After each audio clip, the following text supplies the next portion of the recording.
Hello and welcome to Tales for Tots. Today I'm going to tell you the story of how a pearl is born.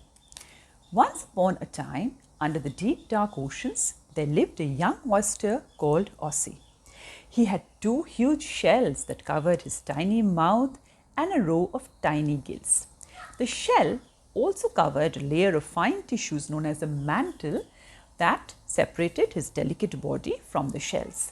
And the shells also had a couple of muscles that helped Ossie open and close his shells whenever he required. Now, Ossie was a very lazy and relaxed oyster. He hardly did any work other than just lying down on the bed of the ocean and eating the algae that he filtered from the seawater. One day, Dilma, the busy clownfish, came swimming by and just looked at Ossie and said, "Ossie, why don't you do some work, man?" Ossie was like, "I am not born to work like you ordinary people. I'm born to do great things." "And what great things has this great Ossie done?" "Ha ha ha, just you wait and watch, my dear. One day I will create great beauty from nothing." Dilma was like, "Huh," and she swished her tail and left.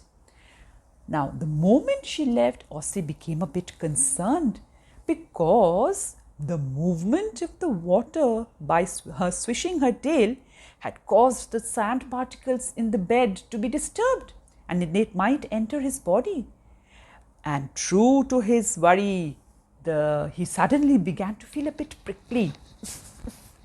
And he immediately closed his shell because that was his way of protecting himself.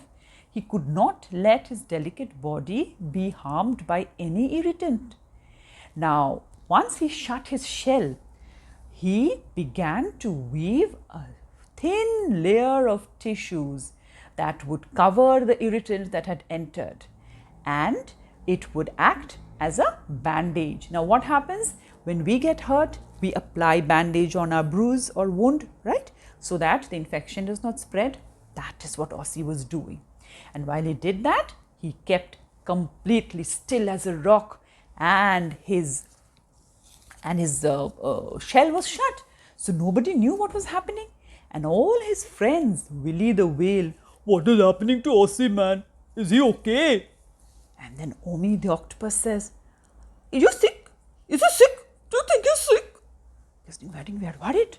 And then Dilma, who was actually annoyed with him always, but she did not want him to be sick or anything. "Do you think he's dead, man?" He got very worried. I'm almost near to tears. But then, Magnus the shark, he said, "I can see bubbles, man, I can see bubbles. Maybe he's alive." And finally, what happened? The Tante, the tortoise, who was one of the wisest amongst the sea animals, he came and said, "Let him be, all of you. He will come out when he wants to. Let him be." So all of them said, "Okay, let him be if Tante says so," and left him to his device. So days went into weeks and weeks went into months and months grew into years, and Ossie remained closed within his shell.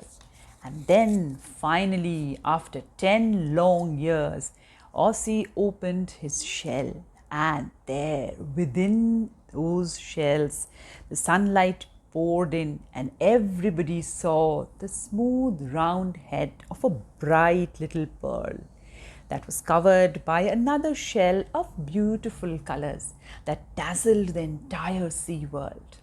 And Ossie would sit beaming proudly that, "Look, I have finally created beauty out of nothing." So, an irritant in an oyster's mantle is a bother indeed. But the mollusk protects itself from this fiend, secreting nacre that lines its shell and saves its delicate flesh, wrapping up the irritant within its deep mesh. Once hardened, it creates a wondrous beauty for all to behold.